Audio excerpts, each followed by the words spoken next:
At sa panig po ng San Beda, makakausap natin live sa studio si Atty. Ulpiano Sarmiento, ang Dean ng San Beda College, Alabang School of Law. Good morning po, Dean Sarmiento. Good morning, Igan. Opo. Kayo ba nagkakasagawa din po kayo ng, sabi nga, parallel investigation within the campus para mapadali pong yung pagsuko rin po at paglantad ng ilan sa mga suspect dito? Definitely, Igan, meron na kaming sinasagawang investigasyon ngayon at binasi din namin doon sa sulat nga na natanggap ng pamilya. Opo. Yun ay definite na sufficient para itaguyod namin ang saliksik at pag-imbestiga, pag-interview sa mga estudyanteng naka-enroll doon sa amin sa San Beda School of Law sa Alabang. Opo. Pero itong yung Lex Lianum Fraternitas, ayan, o fraternity, underground ho ba ito o kinikilala ng San Beda? Hindi po namin kinikilala ang mga organisasyon na ganoon, ang sororities at fraternities. Dahil nga po, hindi po yan umaang-ayon sa mga patakaran ng paaralan. And ang mission vision po nila ay talagang hindi pwedeng tumugma sa mission vision ng institusyon, lalo na ng isang katolikong paaralan na katulad ng San Beda School of Law, Alabang at Namindyola. Opo. Pero bakit po sa panayam ho ng ilang mga member, matagal na raw nangyayari ito, Dean?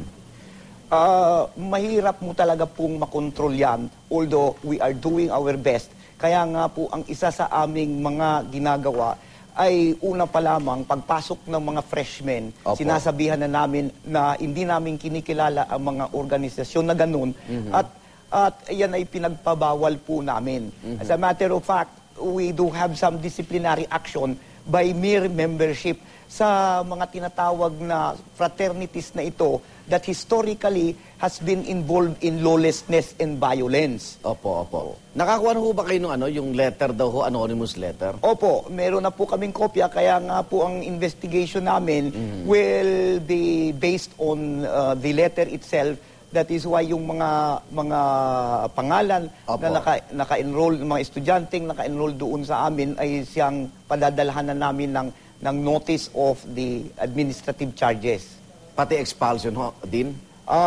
Exclusion po. Exclusion. Kung sakaling mapatunayan po talaga that they were involved o kaya ang ginawa nila ay ayon sa krimen na isinasaad nung hazing law. Okay, so konfirmado may mga estudyanteng nandun po sa listahan na... Meron po, meron po. Sabi nung isang estudyante rin po ng San Beda, na pakilinaw na po ito, kumakalat na rin ito. May fraud daw na professor, member ng administration. So, kamusta ang investigasyon niyo dito sa impormasyon na ito? Hindi ko po madideny na may mga professor na members ng fraternity. Pero definitely po, wala pa po kaming naririnig na sila po ay involved dito sa hazing na ito. As far as I know, wala na pong active involvement ang mga faculty namin sa mga fraternities at sororities. Bagamat siguro ay nakasali sila nung sila ay mga estudyante pa. Opo, kanina sabi ni Atty. Ibarra, wala daw hong parang tulong, no? Although alam nila meron, pero yung direkta po mula sa pamilya din, ano na ho napaabot natin dun sa mga naulila nitong si Mark?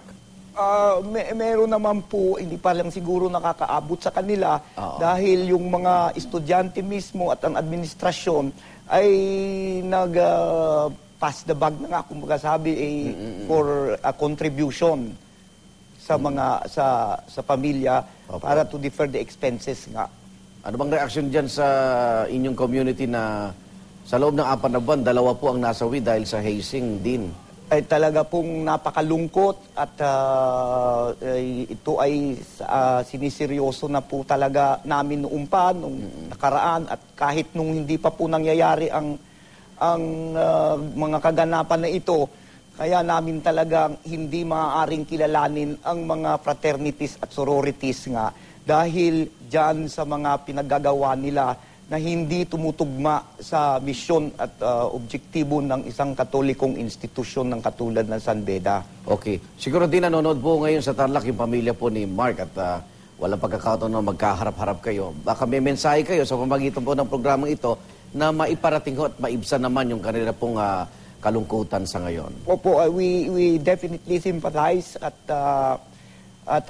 pinapaabot po namin ng San Beda College Alabang School of Law na kami po ay handang tumulong kung anuman na maaari naming ibigay sa inyo sa legal, financial, and other aspects na kinakailanganin talaga ng pamilya ngayon.